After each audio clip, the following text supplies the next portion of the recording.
Hi everyone, it's Jen with Spirited Saturdays. And this week we're talking about creating goals.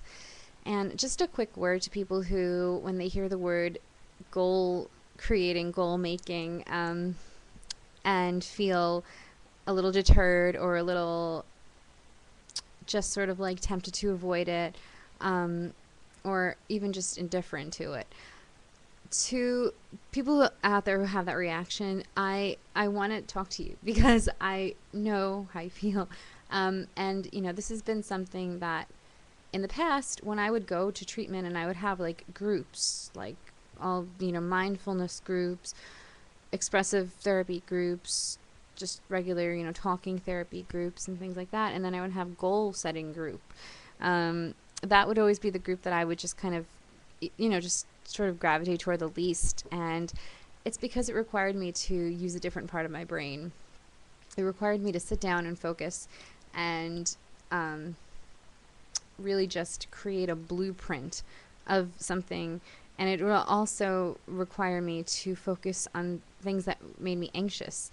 I probably didn't want to, either I didn't think I had any goals, or if I thought that I might, it would be too overwhelming to think about the whole thing. And I didn't have the confidence at the time to think that I could actually get there. So it would work in a number of different ways, either anxiety or indifference, or this just doesn't apply to me, whatever, I don't need to do this is kind of silly. And all those reasons, all those things, if you're sort of deterred from doing this, from creating goals, for any of those reasons, just remember that for those exact reasons, that's why you should do it.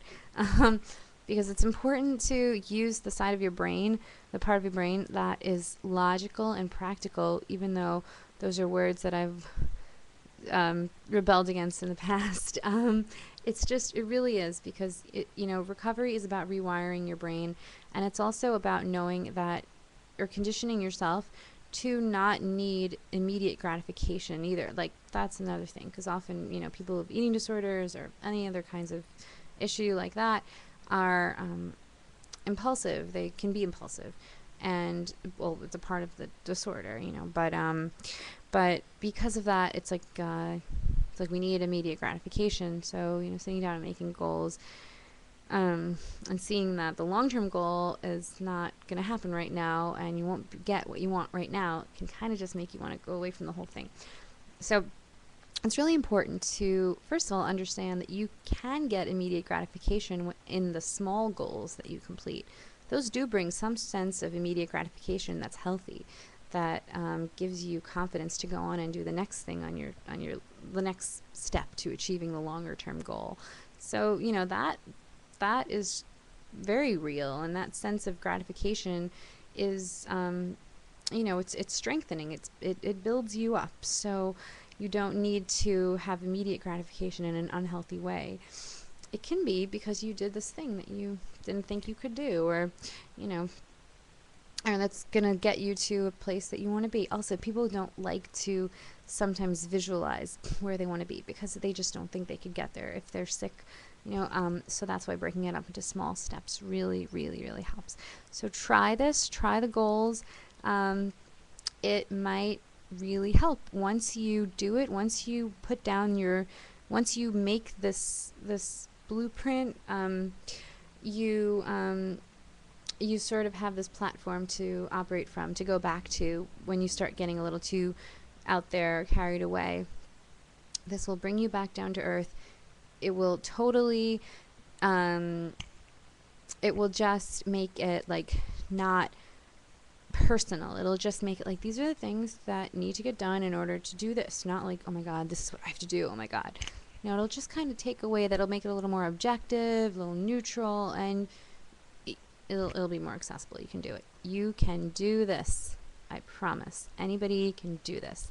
So try it. These are SMART goals. That's what they're called. They're called SMART goals, and they stand for specific, measurable, achievable, realistic and resourced, and time limited. So whatever goal you have, I know for me in the past it's been going back to school. Right now my goal is involvement what do I have to do for my goal is something that I really, really enjoy right now. So I guess if you sorry if you compare the two goals, I have two goals in mind that I'm thinking of right now. One is one that I really was really scary and overwhelming, and something that I just couldn't see myself doing. I was like really cut off from the thought of going back to school. I was super involved in just kind of staying stuck, and I didn't want to think about what I needed to do to go back to school. It just didn't seem like the most exciting thing, and it seemed really scary. So in that sense, I had to create small steps. Like for that, I had to do like, all right, well, specifically, what do I want to achieve? I want to go back to school. Measurable, smart, specific, specific, and measurable, right? Like, how will I know I'm getting there? Well, I'm learning certain skills. I'm preparing. I'm kind of figuring out what I do or don't need to do, what I shouldn't do, I should stay away from, who I should talk to. I have to go to my date treatment program every day. I have to check in, all that. Oh, well, that's a little bit off, right? The measurable is like, how can you measure your progress? Well, I haven't like been self-destructive in such and such amount of time, or, I'm getting better at managing my impulses, or things like that.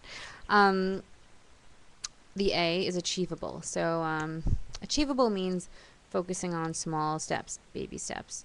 So, if we're going back to school, what was that like? The reason I couldn't be in school is because I was really unstable emotionally, and part of that was related to interpersonal behaviors, an inability to reach out when I needed. So if every time I'm struggling I reach out, that's something that I have achieved, and that's something that I should be proud of. Things like that. And building on that, and just recognizing the achievements and not judging the stuff that you haven't done, but really, really, really owning those achievements because you worked for them. The R in SMART would be realistic and resourced. So what are your resources going back to school? I mean, my therapist, my family, my school faculty, all those kinds of things.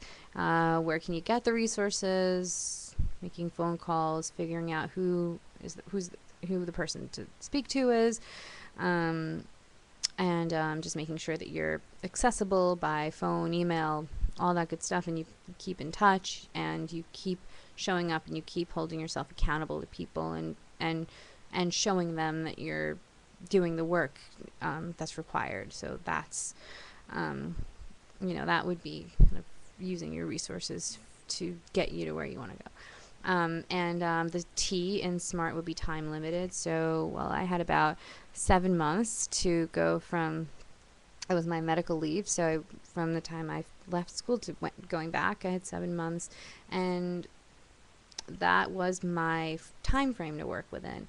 But within that, my small goals were broken up probably more like, not specifically, but probably on averaging like month to month, just with different, like as it got closer, the time gaps got closer together.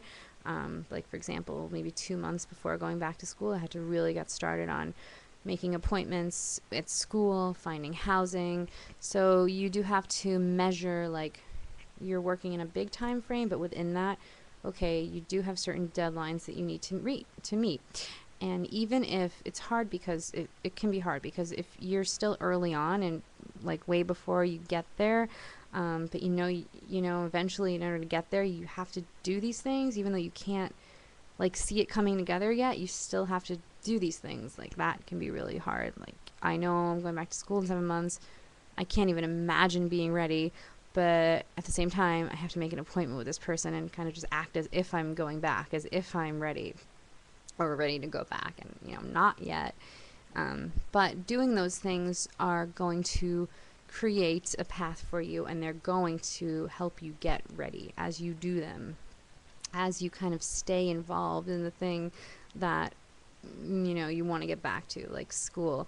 I had to stay in contact. I had to keep reminding myself that this is where I want to go. So, maybe I don't feel ready right now, but I'm going to keep showing up, and I'm going to keep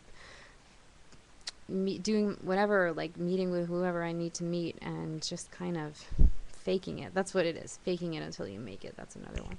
So that would be the SMART: specific, measurable, achievable, realistic, resourced, and time-limited goals. And that's specifically for something that, I wasn't too excited about doing. I was scared to do, very scared. I felt very, very stuck. But on the other hand, if you have a goal, but you do have to like focus on what you want.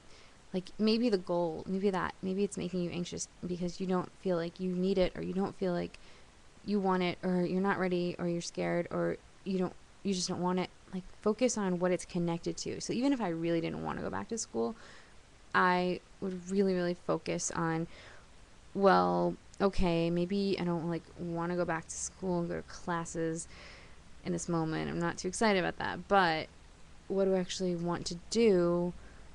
What makes me happy? Not like what do I want to do with my life? Maybe that would be a little overwhelming. What makes me happy? Music makes me happy. How am I going to get to do music? Well, school is going to be a really great opportunity for me to do music. So connect it to that. So every time, so the little ones, the little goals feel more meaningful. So like calling somebody and making an appointment, like for me, like with the dean, of admissions, or whoever, like that in of itself feels really crappy and really kind of annoying. But if I link that to being able to play the piano, and I make that association, and then it becomes meaningful. Then it's like, oh yeah, that's right. Like, of course. So yeah. And then at times in your life you'll have goals that you really want to make, and it'll just be like, oh my god, how am I going to do this? There's so many steps involved. But like it doesn't have to be that scary if you break it down. Like right now I'm working with this dance company, and I have like a April deadline to learn a bunch of songs and to arrange a bunch of songs with another musician, but like working with a few musicians, and basically, yeah, right now we have until April to learn everything. Well, not even, we have until April knowing we're going to perform it in April, but like before that we have to have everything ready by the end of January. And so before that we're like, okay, we have to each prepare 2 songs per week, and that is how we've been doing it. So it's just like, that's an example of a goal that I actually really enjoy. I can see the outcome, I can see the end of it, and love it, and it makes it seem more manageable for me to break it down like this. So yeah, and for that, my resources are the dancers. I always have people to bounce things off of. I always feel supported. I don't feel lost. So my time limit is by April, but like I said before, I have different time limits to reach.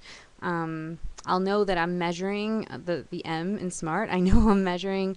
I can measure how far I've gotten by how many songs I've learned, by how comfortable I feel with the songs, and other aspects of the projects, and also just being proud of myself for the things that I have achieved. So the A in SMART would be achievable, and that would be every time I learn a song, every time I get good feedback, every time I work well with the musician that I'm working with, or other people the dancers that I'm working with. That feels really good. I feel like I've achieved something. So just owning that, being proud of it, not judging it, attaching no negativity to it, just that alone, being proud of it. Be realistic. I have resources. I have, we have like our setup. We know what we're doing. I feel very secure, and I know who I can reach out to if I have any questions. And so I'm going, I jumped around the SMART for this, which is, I guess, actually good, because you can know that you don't have to actually do it in the order. You can kind of, whatever makes you feel more comfortable to start out with, you can start out with that. You don't have to start out with, you don't have to go in SMART. You can be like, okay, what's achievable? It helps to go in order, but if there's something that's easy for you to start with that makes it less overwhelming, you can totally do that too. Just make sure you try to, get every letter done. Just get them all in there, and you'll be happy you did. So, So yeah, good luck with your goals, and take care.